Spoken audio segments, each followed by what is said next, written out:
Hi, this is Judy at Judy in the Kitchen. Welcome. Today I'm going to review my new Nesco Food Dehydrator. It is model FD75A, which is the same thing as FD75PR. The only difference between the two is the packaging. I wanted to give you a close-up of this here. As you can see, it's a top-mounted machine where the fan and the motor sit on the top of the unit.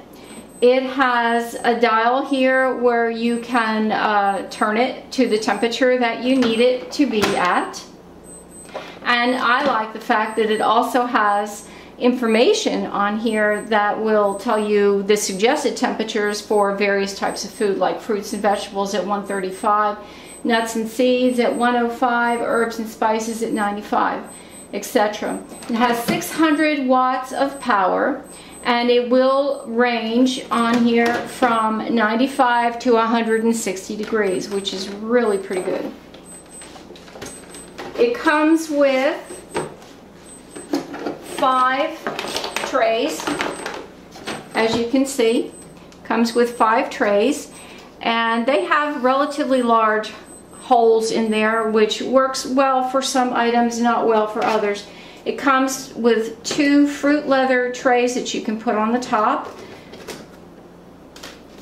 and it also comes with 2 smaller screen trays that you can also put on the top, and this keeps smaller items from falling through to the bottom, which works really well, especially for some things that really shrink a lot as it dehydrates.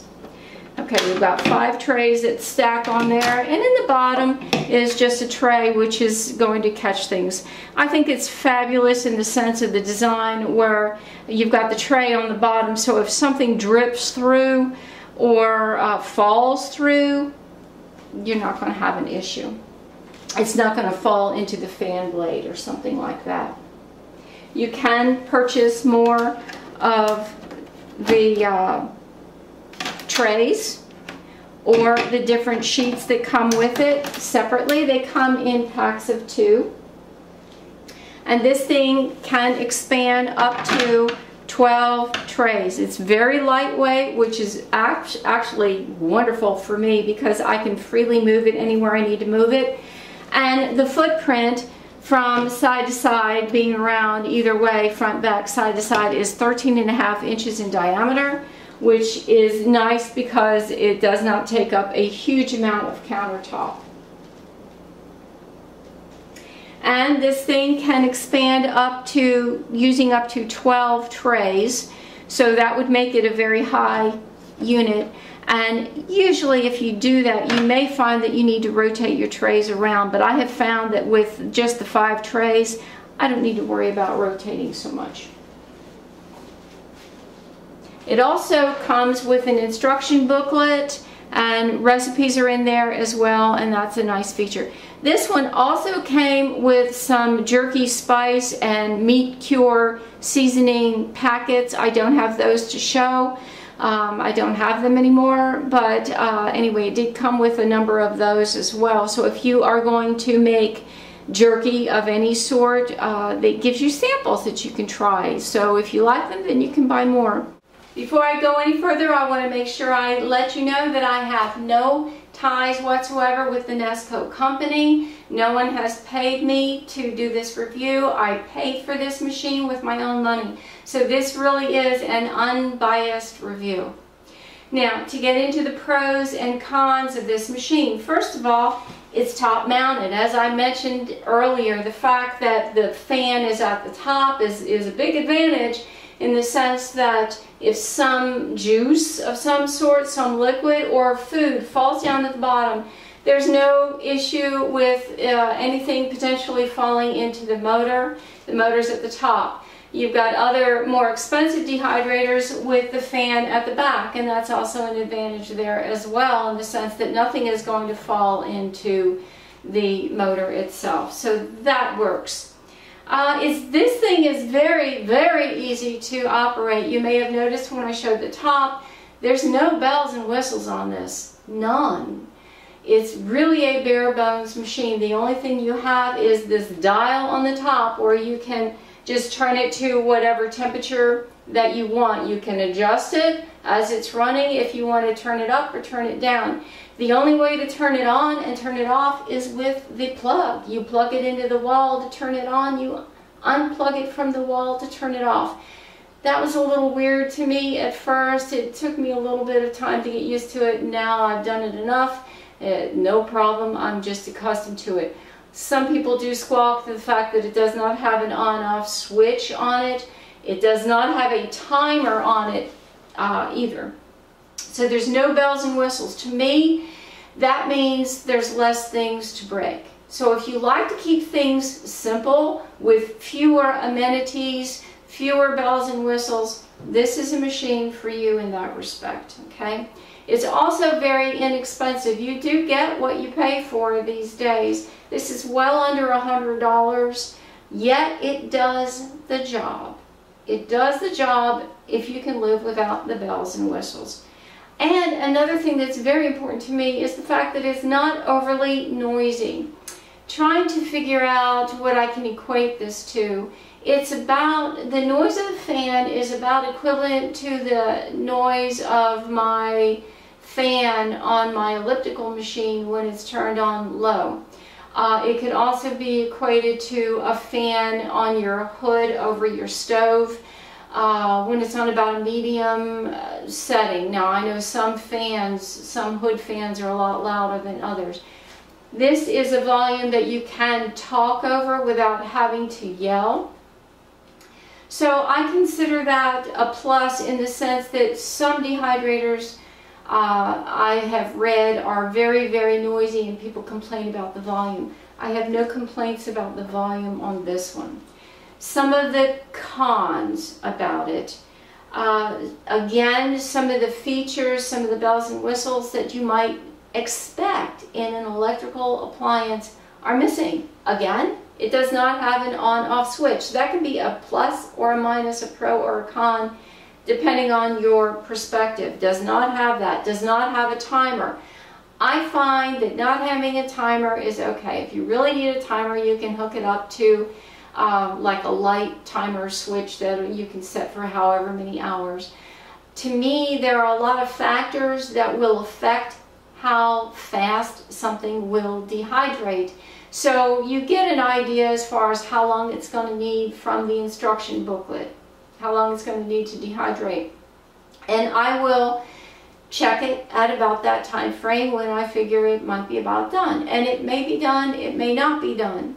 If it's not, I just let it go longer. If it's time for me to go off somewhere and do an errand or go to bed, and it's still not dry, but it seems like it's going to be dry somewhere in the middle of the night, I might, depends on the food, just turn the temperature down some, and that will prolong the time it takes to finish drying it out.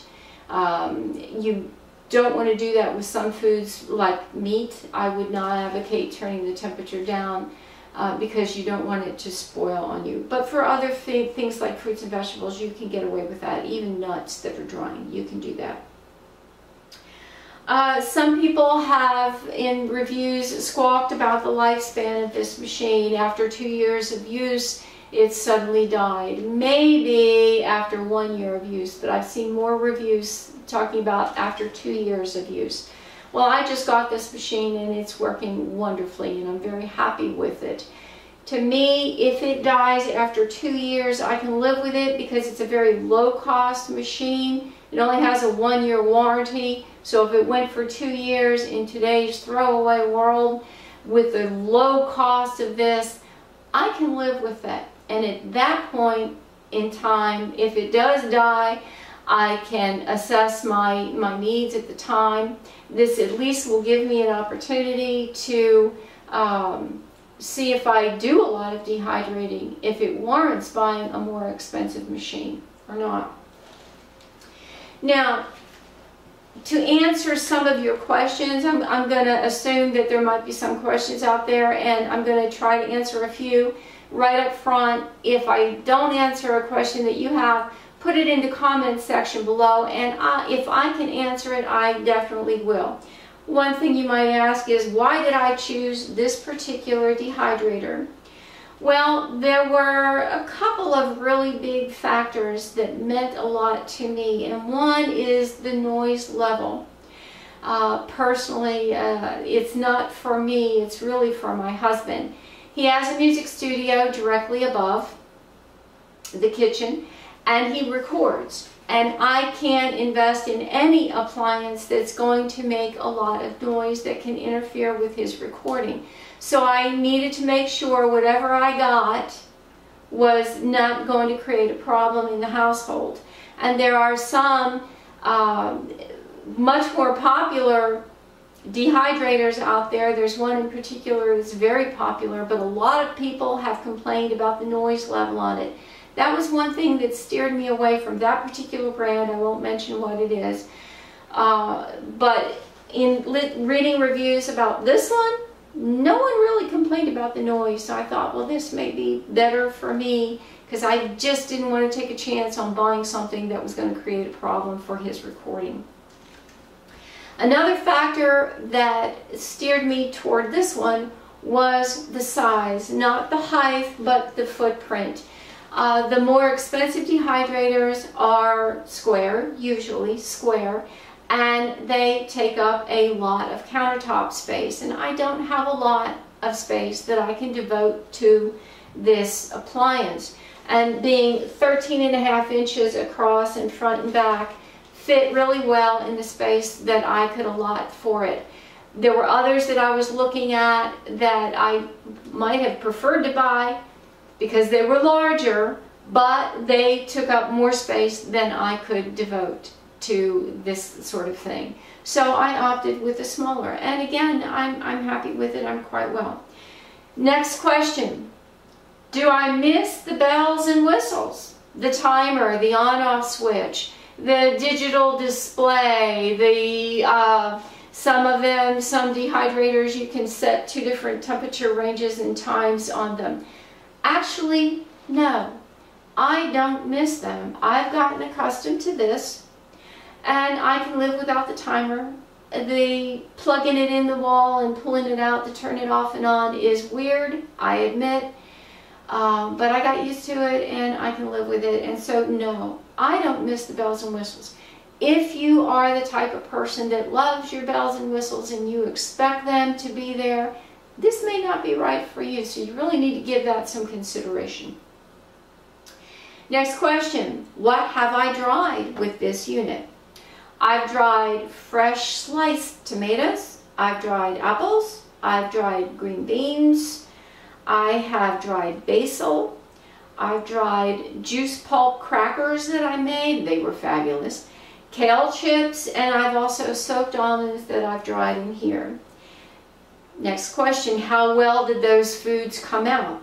Actually, everything came out very, very well, except the basil took a lot longer than I expected it to, and I just wasn't willing to go any further. I kept it running. I had fresh basil leaves that I grow here in the house, and I kept it running for, I believe, somewhere around 24 hours, and they were dry but not completely dry, and I just wasn't willing to let it go any longer than that. So what I did was I took the basil leaves out, put them in a paper bag, folded it over, put it on a shelf away from the kitchen, actually on the dining room table.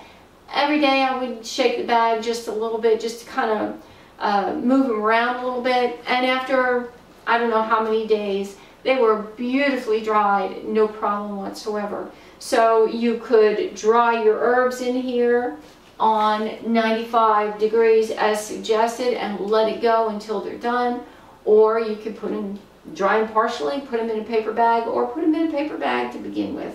Anyway, everything else came out beautifully well. Next question, do I like this dehydrator? Actually, yes, I love this little machine. It's simple, easy to use, not a problem. It does the job. It was inexpensive. I have no complaints about this machine. And it actually holds more than I thought it would on these 5 little trays that I've got. I have not run into any issue yet as far as having too much food to put on it at one time and, oh, what am I going to do with this? I have not had that happen yet. It could happen easily because it doesn't hold as much as a 9-tray X brand of dehydrator that's got big square trays. It doesn't hold as much as that. But I have not had an issue with the 5 trays that I have. Would I recommend this machine?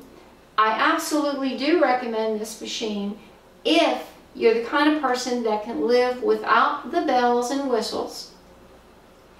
And also, if you want to dabble into dehydrating, you're not sure if you're going to be really serious about it, you're not sure how much dehydrating you're going to do, I recommend this because it's a low-cost machine. It does the job. It gives you a chance to experiment with dehydrating without spending a lot of money. And then if you find that you do a lot and it's not big enough, it doesn't, even if you expand the trays and it's just not doing the job, or maybe it dies out on you after X period of time, and yet you find you do a lot of dehydrating, then you might want to consider getting a bigger unit if that's right for you and if you have the space for it. One unit that I was considering buying weighed about 45 pounds. And it was huge, and I really don't have the countertop for it, and I was a little uncomfortable with having to move a 45-pound machine, which is almost half my body weight, and I mean that seriously. And I thought, no, I better not buy that one, as much as I might like an all-metal machine, an all-stainless steel machine. This is plastic, but it is BPA-free plastic.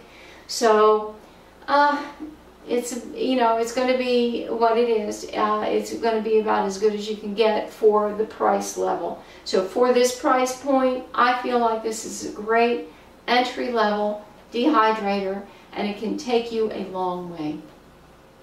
If you have any other questions, let me know. I'll answer them if I can. This is Judy at Judy in the Kitchen. I hope this helps. Have a great day.